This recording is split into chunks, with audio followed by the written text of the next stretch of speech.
दुर्गा की तलवार है नारी, नारी तो केवल श्रद्धा हो। ज्योति रजत नवतल पर पीयूष सी बहा करो जीवन के सुंदर संतल पर। मैं आप सभी मातृ शक्ति का स्वागत करती हूँ, अभिनंदन करती हूँ। आप सभी को मेरा नमस्कार। कार्यक्रम की वेला को आगे बढ़ाते हुए मैं माँ सरस्वती के चरणों में सशक्त नमन करती हूँ।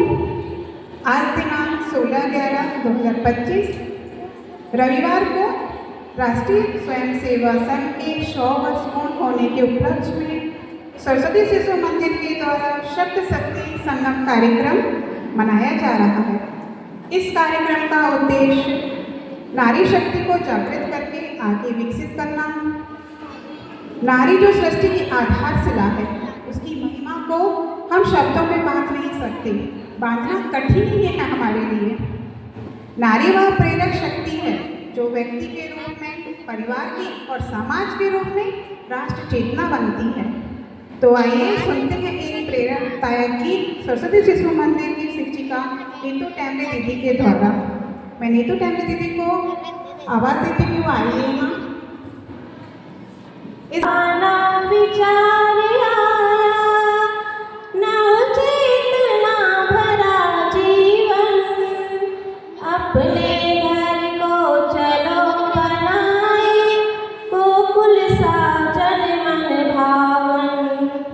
नवयुग का नव विचार आया नव चेतना भरा जीवन, अपने घर को चलो बनाए गोकुल साजन मन भावन।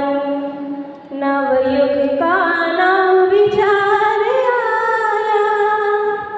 उठते ही हो भूमि वंदना, क्षमा मांगते धरती से, सूरज की वो हंसती किरणें सुप्रभात करती हमसे। वैदिक मंत्रों के पाठक से, वैदिक मंत्रों के पाठक से, घर का हर कोना पावन। अपने घर को चलो बनाए गोकुल साजन मन भावन। नवयुग का नव विचार आया। कार्यक्रम के अध्यक्ष मैडम ने एक बात बोली थी कि विकास के जो पहिए हैं, विकास का जो इंजन है, उसका चेहरा तो पुरुष हो सकता है,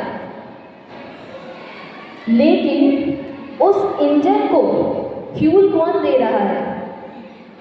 अगर एक माँ अपने बच्चे को सुबह स्कूल तैयार ना करे, यदि वो उसके लिए ब्रेकफास्ट लंच बॉक्स ना बनाए, तो क्या वो बच्चा स्कूल जा सकता है?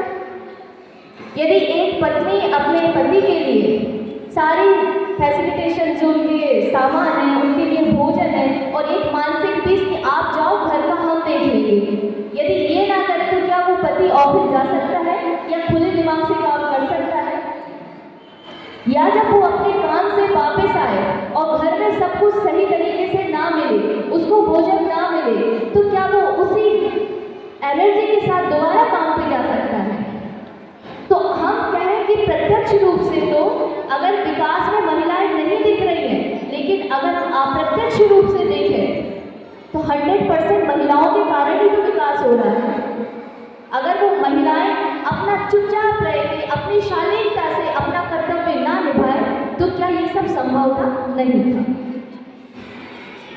जब महिलाओं को उनकी भूमिकाओं को नकारा गया कि तुम करते ही क्या हो, घर पर ही तो रुकना है, तो उसके मन में खलबली मची।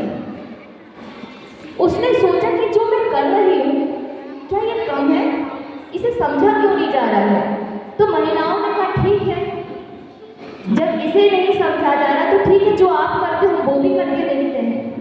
तो महिलाओं ने जब अप्रत्यक्ष योगदान के साथ साथ अपना प्रत्यक्ष योगदान देना शुरू किया, तो क्या आप उदाहरण देख सकते हैं कि अभी कुछ दिन पहले जब वर्ल्ड कप में महिलाओं की टीम ने जो परचम लहराया, जब एक एक देशवासी का रोमांचित हो गया, तब हमें क्या लगा? बेड़ियाँ हैं, क्या कर रही है देखिए। लेकिन उन आपको पता है कि उन शेरनियों को वहाँ तक पहुँचने में कितनी बेड़ियों को अपने आप से तोड़ना पड़ा। उनकी वो यात्रा इतनी आसान नहीं थी।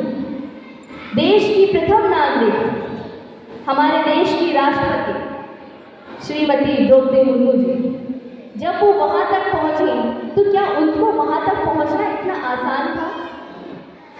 जब कल्पना चावला हमारी जमीन से उठ के आसमान तक पहुँचे तो क्या उनका उड़ना इतना आसान था? जब गगनदीप कंग, जिन्हें वैक्सीन क्वीन ऑफ इंडिया कहा जाता है, उन्होंने रिसर्च किया तो क्या उस रिसर्च में अपना फोकस लगाना इतना आसान था?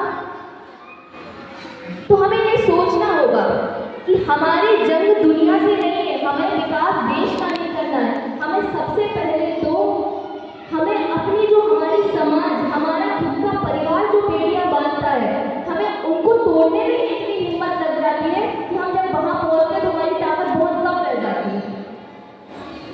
तो जैसे मैडम ने अभी बोला था ना कि जब एक पुरुष वहाँ पे जाता है तो हम उसको सारा कुछ रिसोर्स से सारा फैसिलिटेशन देते हैं, तो क्या जब महिला अपना विकास में योगदान देने जाती है तो क्या एक पुरुष समाज उसके लिए इतना रिसोर्स से इतनी सुविधाएं प्रोवाइड करवा पाता है? तो अब हमें क्या करना है? नहीं करवा पाता तो करें क्या? कुछ नहीं करना है। हमें सबसे पहले अपनी मानसिकता बदलनी है कि हमें वैलिडेशन की आवश्यकता नहीं है। जरूरी नहीं है कि हमारे लिए उस चीज़ को बहुत तरीके से वैलिडेट किया जाए कि नहीं हाँ कर रहे हो।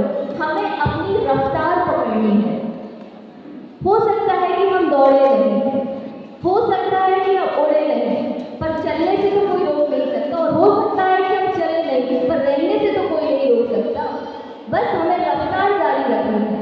हम जो कर रहे हैं उसको कंटिन्यू बनाए रखना है। तो हम क्या कर सकते हैं? हमारे कई लोग बोलेंगे कि नहीं हमने तो बहुत प्रयास किए, हमारी तो नौकरी ही नहीं लगी, हम क्या करें देश के लिए? हमारा तो सुबह से लेकर शाम तक हमारे घर के लिए निकल जाता है, हम कैसे देश के विकास में अपना योगदान दें?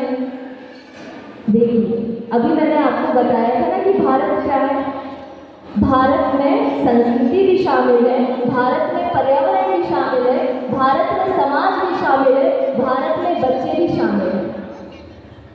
तो जब आप घर में बेवजह जलती हुई लाइट के लिए एक स्विच को ऑफ करते हैं तो आप देश की अमूल्य धरोहर को संरक्षित करके देश के विकास में योगदान देते हैं।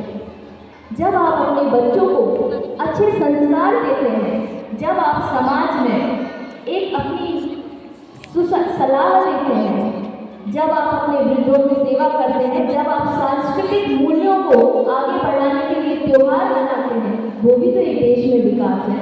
बस उसका नजरिया बदलना है।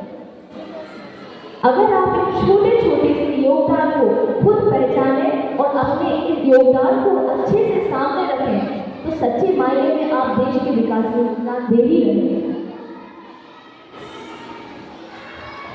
और क्या कर सकते हैं? जैसे कि अभी बात हुई थी मातृत्व की, पितृत्व की, नेतृत्व की। जब हम मातृत्व की बात करते हैं तो माँ सीता का चरित्र हमारे सामने आता है, और जब हम पितृत्व की बात करते हैं तो देवी अहिल्यावती का चरित्र हमारे सामने आता है।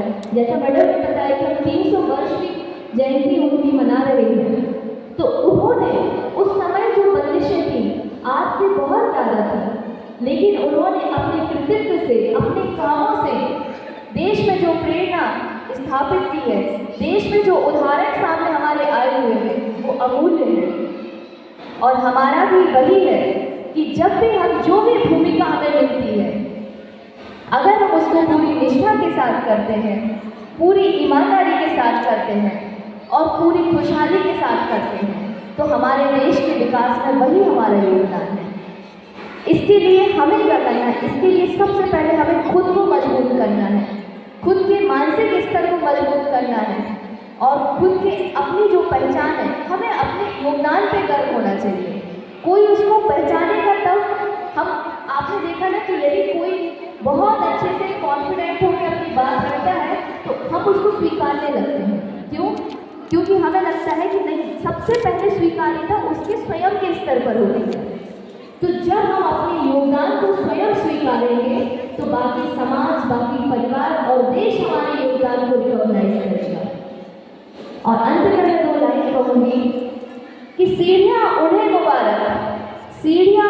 मुबारक जिन्हें छटक जाना है, मंजिलें वो जिनकी आसमां, उन्हें तो सीढ़ियाँ खुद बनाना। धन्यवाद।